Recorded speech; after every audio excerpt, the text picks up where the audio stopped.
Y'all, let me introduce you to Jenni Rae. Jenni Rae is a recognized leader in equipping female entrepreneurs to unlock the inner mastery, strategic action needed to elevate their influence, impact, and income. With over 2 decades of experience, including scaling to the top 2% in network marketing, speaking to over 20,000 entrepreneurs, Jenni Rae delivers unmatched, I like that word, insights into high performance mindset and resilience. She intimately understands the challenges of building a thriving business while overcoming setbacks, tragic loss, and self-imposed limits. Her mission is to help women build and scale thriving businesses by harnessing their unique feminine strengths to create meaningful, sustainable success. And one of the things I can tell you just about being around this woman, she's been to each one of our events, is that she adds value everywhere she goes. This isn't about perfection. This is about somebody being available to the divine to flow through them. Y'all give it up for Jenni Rae Oates. Let's go.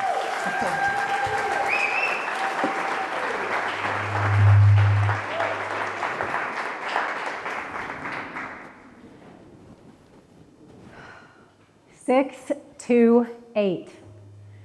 3 numbers that are written permanently on my soul. Numbers that changed my entire life. At 6:28 p.m. on a normal Saturday evening in West Palm Beach, Florida, I was chopping broccoli in my kitchen.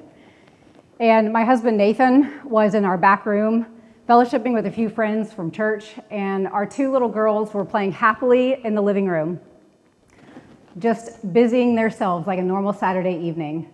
Our 4-week-old son, Hosea Nathan, was finally sound asleep in his portable crib after a long day of not napping, and he was sleeping in our master bedroom closet.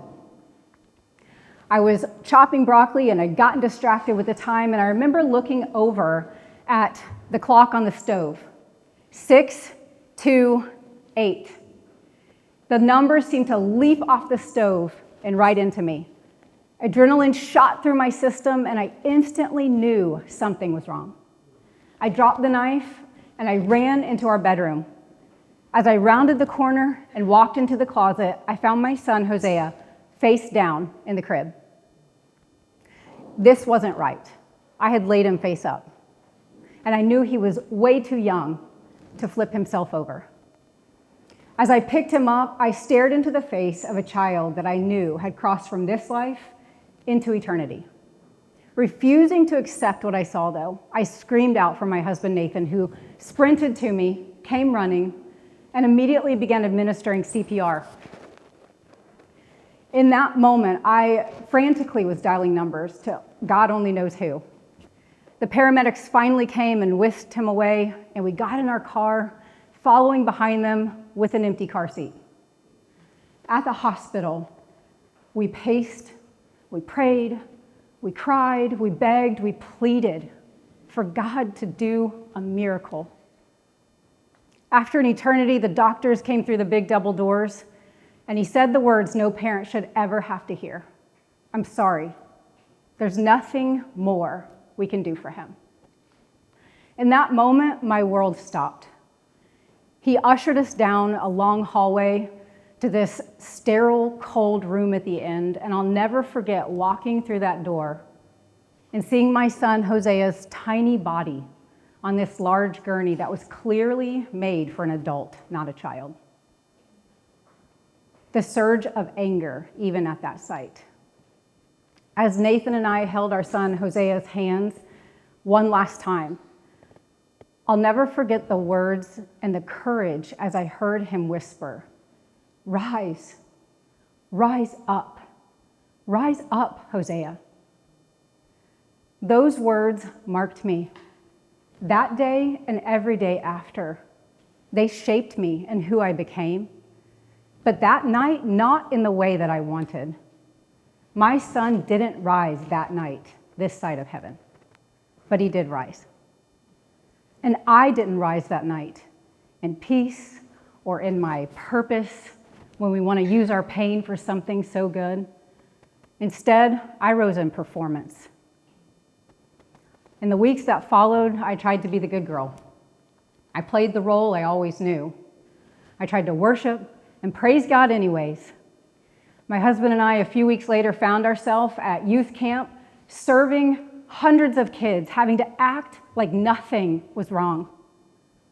I tried to be a good mom to my 2 little girls when most days all I wanted to do was get back in bed, throw the covers over my head, and scream at the sun for shining and the neighbor kids for laughing.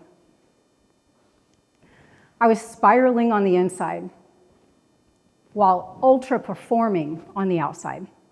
Some of you know that well. I was solving, serving, giving, loving, rescuing, anything I could do to keep life moving forward. This ultra high performance pattern was a really familiar coping mechanism. I'd been operating in this default operating system since I was a little girl. It's all I knew. When life hurts, when life's hard. And you see, it's what we all do. If we haven't learned how to process, or if we've never been allowed to process pain or metabolize hard things or fear, when that moment hits, we produce and we perform. And that version of us is what shows up for the rest of life. In the years that followed, that's what I did. I went on to build 3 businesses, successful businesses, alongside of my husband.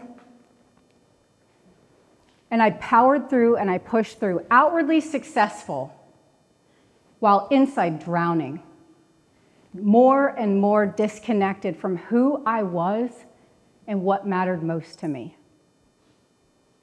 Until one day I realized it was never about if I would rise. It was always about how. And I believe that's true of every one of you in this room. It's not about if you'll rise. Every one of you is a riser. You know how to power through hard things. You are the ones who show up and sacrifice when no one else will. You are the ones that strap people on your back and take them with you. It's how you rise that matters for the days after. Because life is full of what I call marker moments.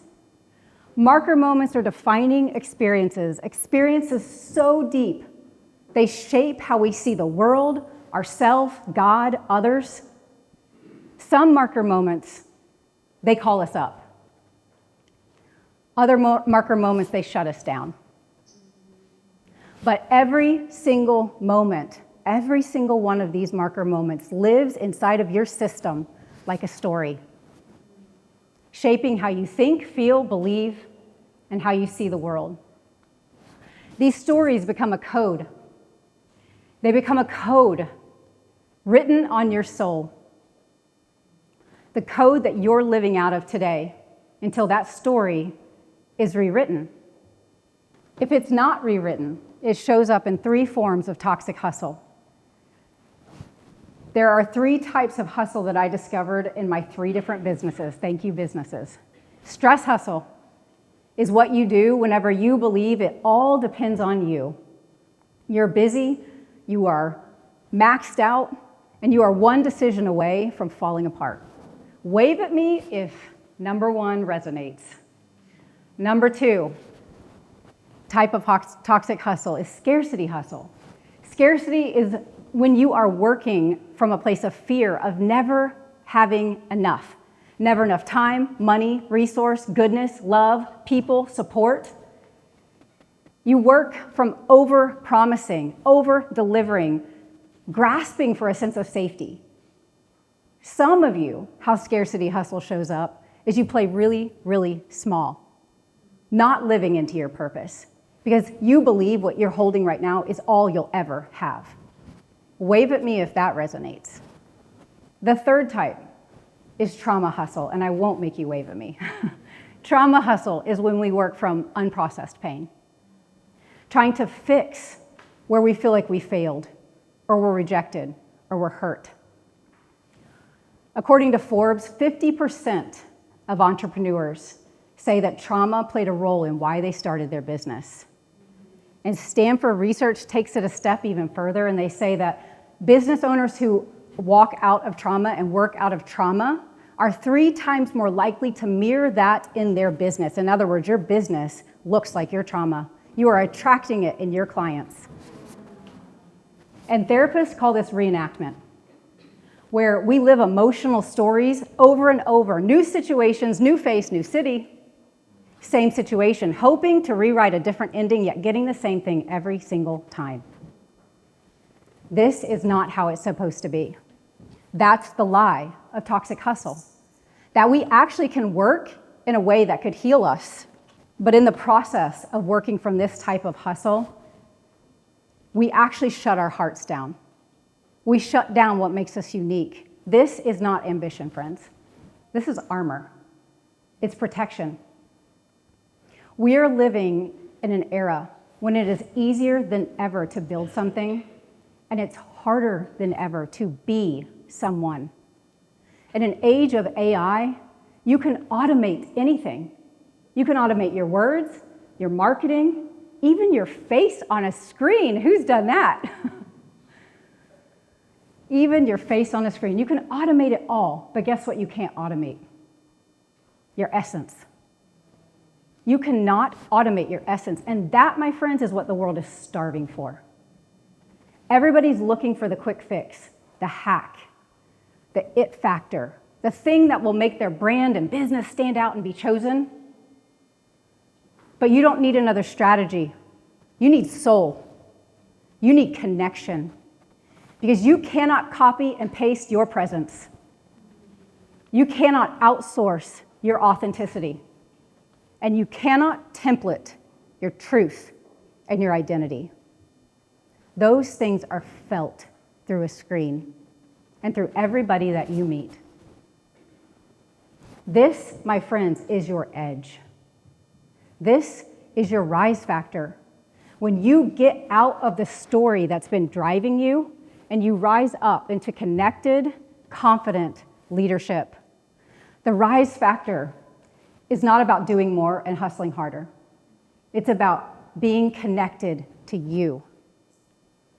It's when you shift from toxic hustle, out of scarcity and survival, into a whole new way of being from your truth. I'm coming off a 3-day event where I actually got to see this with some of you in this room. I got to lead a group of powerhouse women through this. And I don't know what your 628 is. It's not going to look like or sound like mine. But what I do know is every one of you in here has a 628. And that moment is living in your system like a story. And you have a choice. This is my invitation to you. To either stay stuck in the story that's kept you safe, or rise in a new one that will set you free. Because the world needs that version of you. If you want to talk to me after, I'd love to share with you how to activate your rise factor. Because what you have to offer, the world needs. They need your fire. Thank you.